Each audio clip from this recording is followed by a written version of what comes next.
The letter arrived on a Tuesday, slipped through the mail slot like an afterthought. Its crisp envelope a stark contrast to the worn welcome mat of my old Victorian home. I was 68, widowed for a decade, and the rhythm of my days had settled into a quiet coffee at dawn, tending the roses, evenings with a book by the fireplace. My son, Daniel, lived across town, close enough to visit but distant in ways that cut deeper than miles. I picked up the envelope, expecting another bill or a charity plea, but the return address bore the name of an insurance company I didn't recognize. My fingers, gnarled from years of gardening, trembled as I tore it open. The words inside hit like a slap: a life insurance policy, taken out on me, with Daniel listed as the beneficiary. My own son, without a word, had bet on my death. I stood frozen in the hallway, the paper crumpling in my grip, as the weight of betrayal settled into my bones.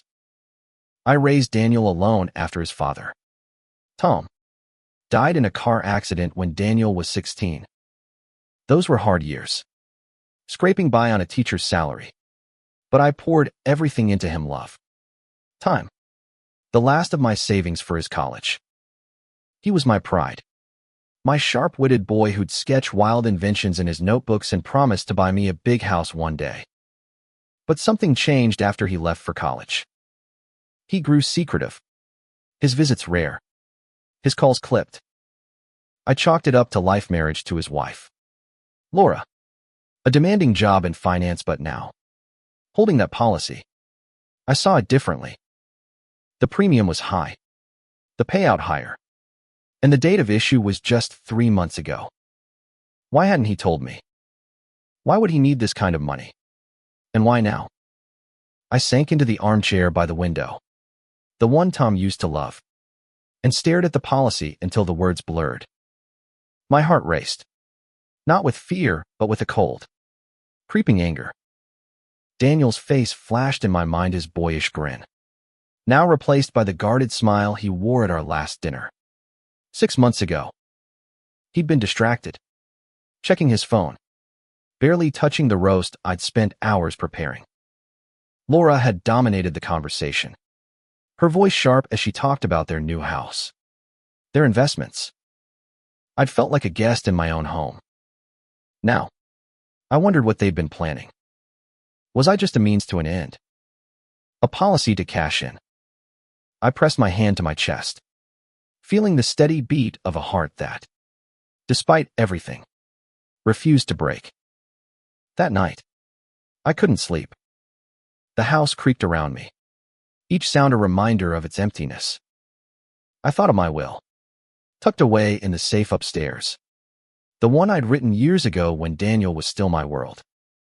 It left everything to him: a house, my savings, the jewelry Tom had given me. It was a mother's promise to her child. But now, that promise felt like a noose. If Daniel saw me as a dollar amount, what was stopping him from? I couldn't finish the thought. Instead, I got up, my bare feet cold on the hardwood, and pulled the safe open. The will sat there, a single sheet of paper that no longer felt like mine. I carried it to the kitchen table, lit only by the glow of a single lamp, and picked up a pen. My hand shook, not with hesitation, but with purpose. If Daniel thought he could play games with my life, I'd rewrite the rules. I didn't know what justice looked like yet, but I knew it started here, in the quiet of my kitchen, with a mother's heart breaking and mending all at once.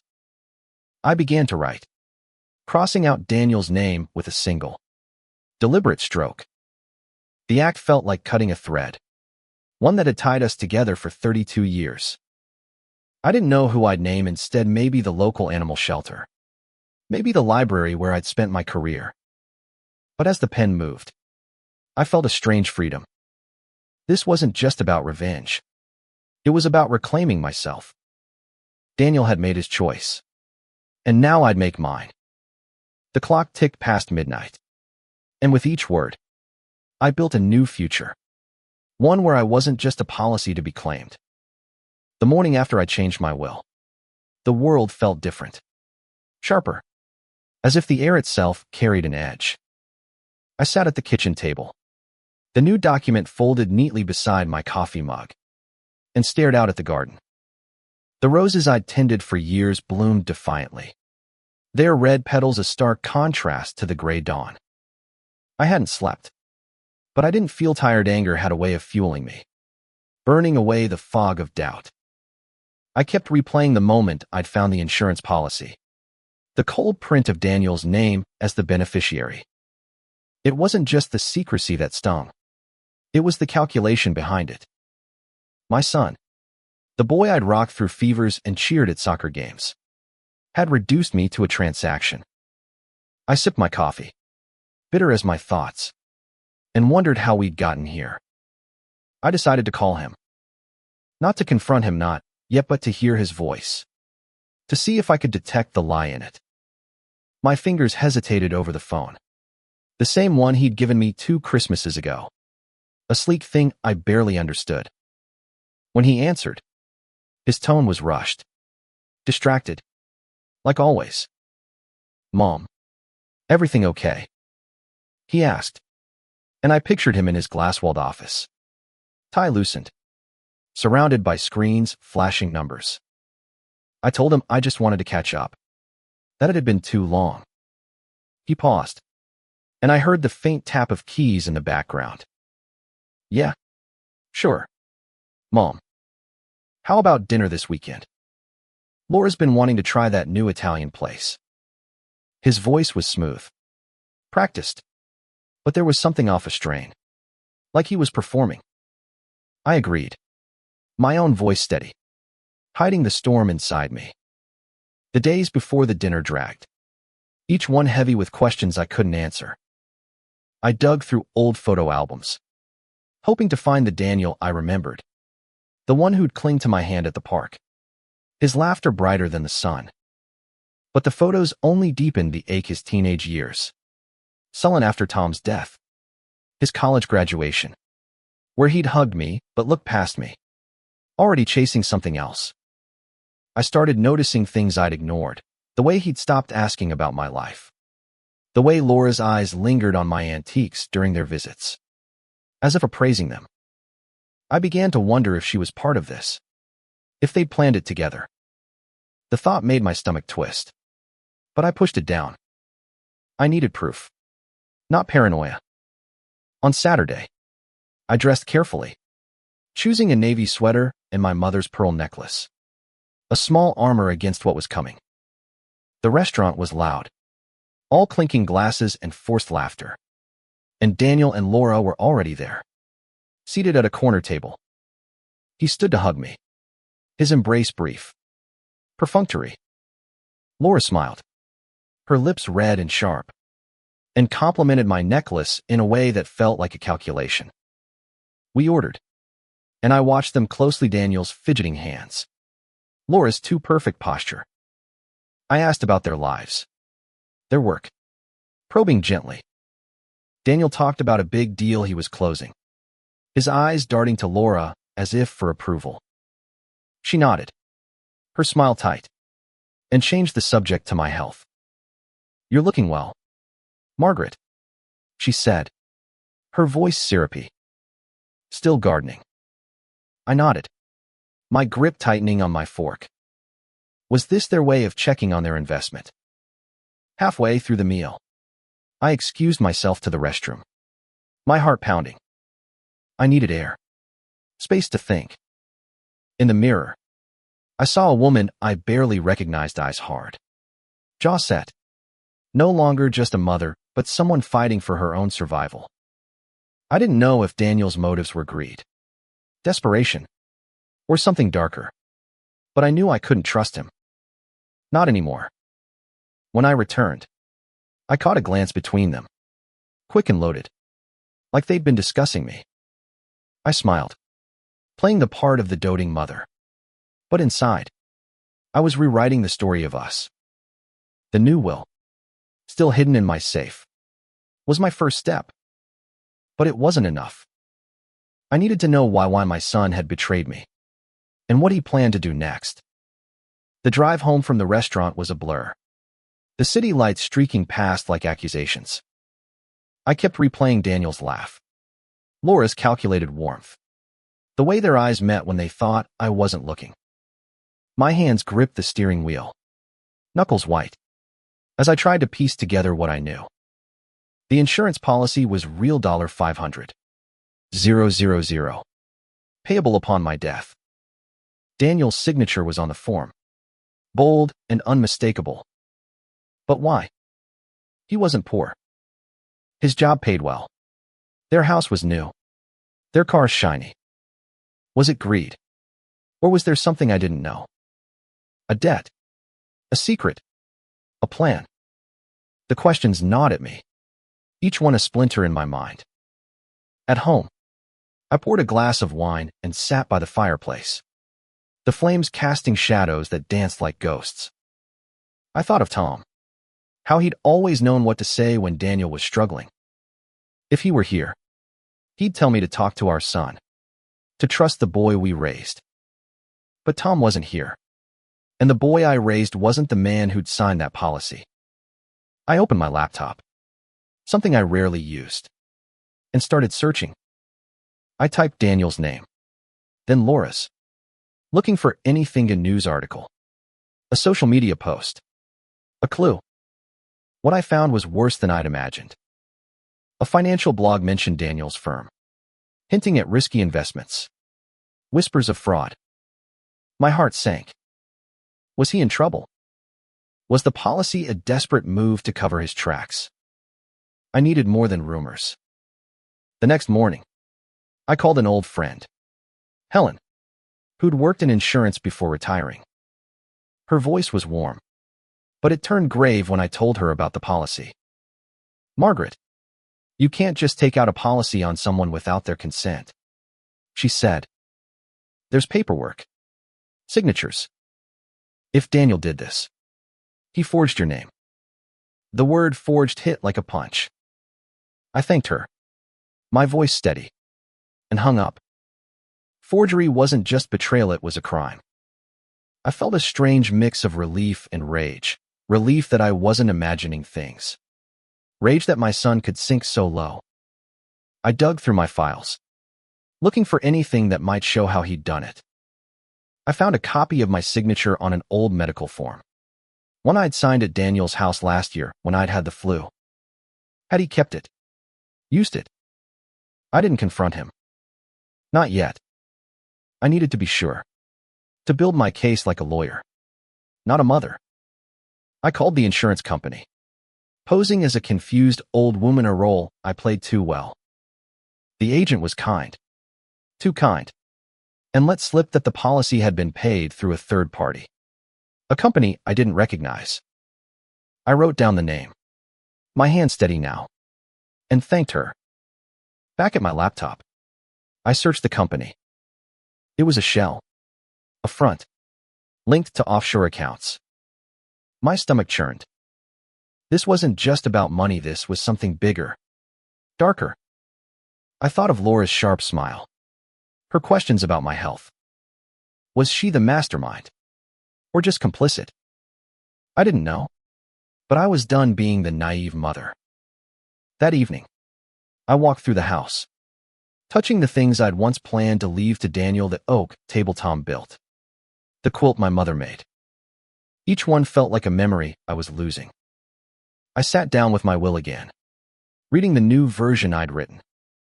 It left everything to a local charity for foster kids, a cause Tom and I had cared about. It felt right, but it also felt like a wound. I didn't want to punish Daniele, wanted to understand him. But every step I took, every clue I found, pulled me further from the son I thought I knew. I sealed the will back in the safe, my resolve hardening. I wasn't just protecting myself now. I was fighting for the truth, whatever it cost. The next week, I became a detective in my own life. I drove to the library, where I'd worked for 30 years, and used their computers to dig deeper. The shell company linked to the insurance policy led to a maze of websites, all vague and polished, designed to hide more than they revealed. I found a name: Michael Grayson, a business associate of Daniel's, mentioned in a buried article about high-risk investments. My pulse quickened. I remembered Daniel mentioning Michael once, years ago, dismissing him as just a guy from work. Now, I wasn't so sure. I wrote down everything, my notes sprawling across a legal pad like a map of my son's secrets. I started watching Daniel's house. It felt wrong, spying on my own child. But I parked down the street from their sleek, suburban home, hidden behind tinted windows. I saw Laura leave for yoga, Daniel for work, their lives polished and perfect on the surface. But there were cracks: late-night visitors, a man in a dark coat who lingered too long at their door. I took photos with my phone, blurry but enough to confirm it was Michael Grayson. He looked older than in the online photos, his face lined with stress. What was he doing there? Was he the key to this? Or just another piece of the puzzle? I drove home, my heart heavy but my mind sharp. I was getting closer. I decided to test Daniel. I invited him over, alone, saying I needed help with a leaky faucet. He arrived on Saturday, toolbox in hand, his smile strained. "You didn't need to come all this way, Mom," he said, kneeling by the sink. I watched him work, his hands so like Tom's. And for a moment, I wanted to believe he was still my boy. I asked about his job. Casual, probing. He tensed, his wrench pausing mid-turn. "It's fine," he said, too quick. "Just busy." I mentioned the insurance policy. Not directly, but a hint. I got some strange mail from an insurance company. Know anything about that? His face froze, just for a second, before he laughed it off. "Probably junk mail, Mom. You know how they are." But his eyes didn't meet mine, and I knew he was lying. That night, I called Helen again. She'd done some digging of her own, through old contacts, and confirmed the policy was active. The premiums paid monthly from an account tied to Michael Grayson's company. "Margaret, this isn't right," she said. "You need to go to the police." I thanked her, but didn't commit. The police meant exposing Daniel, maybe destroying him. I wasn't ready for that, not because I was weak, but because I still loved him, despite everything. Instead, I wrote a letter to my lawyer, detailing what I'd found, and sealed it with the new will. If something happened to me, I wanted the truth to come out. I started noticing things around the house, small things, like a window left unlatched, a creak in the floorboards at night. Paranoia, maybe, but I wasn't taking chances. I bought a small security camera, the kind you hide in a bookshelf, and set it up in the living room. If Daniel or anyone else came snooping, I'd know. The act felt like a betrayal of my own, but I was past sentimentality. This was survival. As I lay in bed, the camera's red light blinking in the dark, I thought of the boy who'd once promised to take care of me. I didn't know if I could save him, but I'd fight to save myself. And maybe, just maybe, I'd find a way to bring him back. The camera caught something 2 nights later. I was reviewing the footage on my laptop, my coffee gone cold, when I saw it, Daniel, in my living room, at 2 a.m. He moved quietly, his flashlight beams sweeping over the bookshelves, the desk, the safe. My heart stopped. He didn't touch the safe, didn't know the combination, but he rifled through my papers, my drawers, his movements frantic. He was looking for something. The policy. The will. Proof I was onto him. I watched, numb, as he left, his face pale in the grainy footage, his eyes haunted. My son, sneaking into my home like a thief. I saved the video, my hands shaking, and backed it up to a USB drive. Evidence. I told myself. But it felt like a knife in my chest. I didn't confront him. I needed more motive. Proof. A reason why. I started following Michael Grayson instead. His office was downtown. A glass tower that screamed money. I waited across the street, sipping coffee in a diner, watching men in suits come and go. When Michael emerged, he looked nervous, glancing over his shoulder. I followed him to a parking garage, keeping my distance, my scarf pulled high. He met someone there, a woman. Not Laura. Her face hidden by a hood. They argued, their voices low but sharp. And I caught one word, policy. My blood ran cold. I snapped a photo, blurry but enough to make out Michael's face, and drove home, my mind racing. I called Helen again, my voice barely steady. She urged me to go to the police, but I wasn't ready. I needed to understand Daniel's role. Was he a victim, caught in Michael's web, or was he the one pulling the strings? I spent hours online, piecing together Michael's history: lawsuits, failed ventures, a reputation for cutting corners. Daniel had trusted him, worked with him. But why? I remembered a conversation years ago. Daniel excited about a big opportunity with Michael's firm. Had it gone wrong?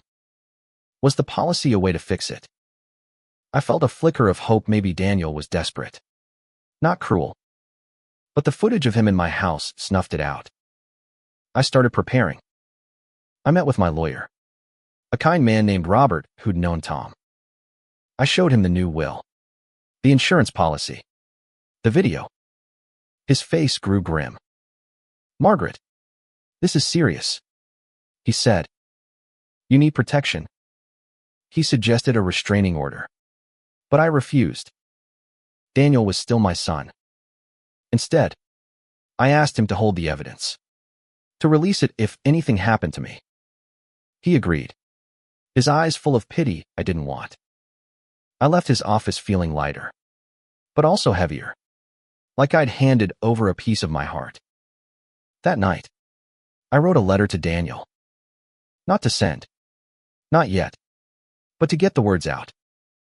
I told him I knew about the policy, about Michael, about the lies. I told him I still loved him, but I couldn't trust him. I asked why he'd done this, why he'd broken us. The words poured out, raw and jagged, until the page was wet with tears. I sealed it, tucked it in the safe with the will, and sat by the fire, staring at the flames. I wasn't just fighting for justice now. I was fighting for redemption. As mine, ours. But first, I had to face him, to see if the boy I loved was still there, or if I'd lost him forever. I invited Daniel over again, this time for coffee, not a ruse. He arrived on Sunday morning, his face drawn, circles under his eyes. He looked like he hadn't slept. And for a moment, I saw the boy who'd crawl into my bed after nightmares. I pushed the thought away. You look tired, I said, pouring him a cup. He shrugged, muttering about work, but his hands fidgeted, betraying him. I didn't mention the policy or the video. Instead, I asked about Laura, about their life, watching his reactions. He was guarded, his answers short. But when I mentioned Michael Grayson, his cup froze halfway to his mouth. Why do you ask about him? He said, too sharp. I smiled, vague, and changed the subject. But I saw fear in his eyes. He knew I knew something. After he left, I checked the camera footage. He hadn't gone near the safe this time, but he'd lingered by the desk, his fingers brushing my papers. I felt sick, but I kept digging. I found an old email from Daniel, sent years ago, full of excitement about a deal with Michael's firm. It mentioned a loan, a big one, to fund a project that couldn't fail. I searched the project on linear real estate venture that had collapsed, leaving investors broke. Daniel's name wasn't mentioned, but Michael's was, tied to fraud allegations. My son had been sucked in. I realized. But how deep? Was the policy his idea? Or Michael's? I needed to know. Not just for me, but for him. I decided to confront Laura. I called her, saying I wanted to drop off a family recipe book. A lie to get in the door. She agreed, her voice cool, and I drove to their house that afternoon. Their home was pristine, all glass and sharp angles, but it felt cold, like a showroom. Laura greeted me with that same tight smile, offering tea I didn't drink. I handed her the book, then asked, casual as I could, about their finances. Daniel mentioned a big deal. I said, with Michael Grayson. Sounded risky. Her smile faltered, just for a second, before she laughed it off. Oh, that was ages ago. Everything's fine now. But her eyes darted to the door, and I knew she was lying. I left, but not before noticing a stack of papers on their counter bills. Overdue notices, hidden under a magazine. My heart sank. They were in debt, deep, and the policy was their way out. But whose idea was it? I drove home, my mind spinning, and checked the camera again. Nothing new, but the unease grew. That night, I got a call from an unknown number. A man's voice, low and rough, said, "Stop digging. Margaret. For your own good." I froze, my breath catching. It wasn't Daniel's voice, but I knew it was connected. Michael, or someone he'd sent. I hung up, my hands shaking, and double-checked the locks. I didn't sleep. I sat by the fire, the letter to Daniel in my lap, and thought about redemption. Could I save him? Or was he too far gone? I wanted to believe he was trapped, not evil, that the boy I loved was still there. But the voice on the phone, the video, the policy, they all pointed to something darker. I added a note to my will, a clause that if Daniel came clean, if he faced the truth, I'd reconsider. It was a small hope, a lifeline, but it was all I had. I sealed it away, my heart heavy, but my resolve unbroken. I wasn't just fighting for myself anymore, I was fighting for the chance to bring my son back, before it was too late. The threat came again the next night. This time a note slipped under my door. "Back off, or you'll regret it." Scrawled in black ink. No signature. I stared at it, my pulse racing. But I wasn't scared anymore, just angry. I called Robert, my lawyer, and gave him the note, along with the USB drive of Daniel's late-night visit. He looked grim, urging me to go to the police. But I still hesitated. If I turned Daniel in, I'd lose him forever. I needed to confront him first, to give him a chance to explain, to redeem himself. I arranged another meeting, this time at a public cafe, neutral ground. I told him it was urgent, and he agreed, his voice tight. At the cafe, I sat by the window, watching people pass, their lives untouched by the storm in mine. Daniel arrived late, his suit wrinkled, his eyes bloodshot. He looked like a man unraveling. I didn't waste time. "I know about the insurance policy," I said, my voice low but firm. "I know you forged my signature. I know about Michael Grayson." His face went white, his hands gripping the table. "Mom, it's not what you think," he stammered. But I cut him off. "Then tell me what it is. Daniel, tell me why you're sneaking into my house. Why you're in debt. Why you're scared." He looked away, his jaw tight. And for a moment, I saw the boy who'd hidden his report cards, afraid of disappointing me. He started talking, his voice breaking. The deal with Michael had gone bad, millions lost. Investors furious. Michael had pressured him to take out the policy, saying it was insurance for their debts. Daniel swore he hadn't wanted to, that he'd only signed to protect Laura, to keep their house. "I didn't think you'd find out," he said, tears in his eyes. "I didn't want to hurt you. I wanted to believe him. But the lies, the forgery, the late-night search, they loomed too large. You could have told me," I said, my voice cracking. "I'm your mother." He reached for my hand, but I pulled back. "I changed my will," I said. "You get nothing. Not until you make this right." He left the cafe in silence. His shoulders slumped.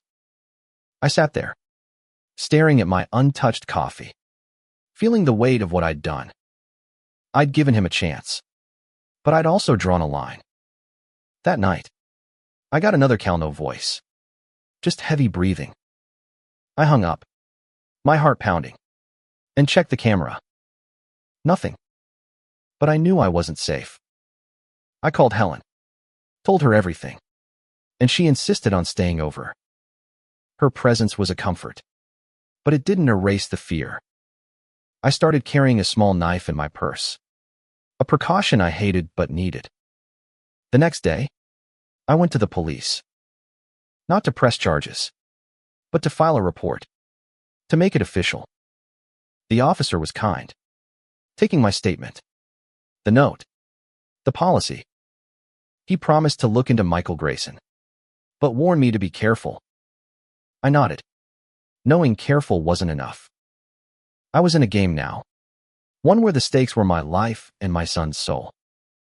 I went home and wrote another letter to Daniel. This one shorter. A plea, come clean. For both of us. I didn't send it. Not yet. I still believed in redemption. But I was running out of time. The end came faster than I expected. 2 days after the cafe, Daniel showed up at my door, unannounced, his face gaunt, his hands trembling. "I'm done, Mom," he said, stepping inside. I told Michael I'm out. "I'm going to the police." My heart leapt, but I stayed guarded. "Why now?" I asked. He sank onto the couch, his head in his hands, and told me everything. Michael had blackmailed him, threatening to expose the fraud, to ruin Laura's life. The policy was Michael's idea, a way to secure their debts. But Daniel swore he'd never meant to collect. "I couldn't do that to you," he said, his voice raw. "I'm so sorry." I wanted to hold him, to forgive him, but I needed more. "Prove it," I said. He nodded, pulling out his phone, showing me texts to Michael, ending their partnership. He'd already called the police, turned over documents. "They're coming for him," he said. "And maybe for me." I saw the fear in his eyes, but also something else, relief, like he'd shed a weight. I reached for his hand, my own trembling, and for the first time in months, I felt hope. Not for the money, not for the house, but for us. The police arrested Michael that night. Daniel went in for questioning, and I waited at home, Helen by my side. He came back at dawn, exhausted but free, at least for now. The case was ongoing, but he'd cooperated, and the police were lenient. I sat him down, showed him the letter I'd written, the one begging him to come clean. He cried, reading it, and I cried too. "I don't deserve you," he said. I didn't argue, but I didn't agree either. Instead, I told him about the new will, how I'd left everything to charity. "You can earn it back," I said. "Not the money, but me." He nodded, and for the first time, I saw my son, not the stranger he'd become. Laura left him a week later, unable to handle the fallout. I didn't mourn her absence. Daniel moved in with me. "Temporary," he said, while he rebuilt his life. We talked, really talked. For the first time in years about Tom. About his dreams. About the mistakes that had nearly destroyed us. I didn't change the wool back. Not yet. Trust takes time. And we were both learning. But every morning, as we drank coffee together, as he helped me with the roses, I felt something healing. Not just him, but me. I'd fought for justice, for truth, and in the end, I'd found something better: redemption. For both of us. The house felt alive again, filled with the small sounds of family dishes clinking, laughter, the creak of the porch swing. I kept the camera on, just in case, but I didn't check it anymore. The insurance policy was canceled, the threat gone, but the lessons remained. I'd learned to fight for myself, to demand truth, to believe in second chances. And Daniel, he was learning too, one day at a time, proving he could be the man I'd always hoped he'd be. The roses bloomed brighter that spring, and as I looked at my son, I knew we'd both survived not just the plot, but the pain. We were a family again, scarred but whole.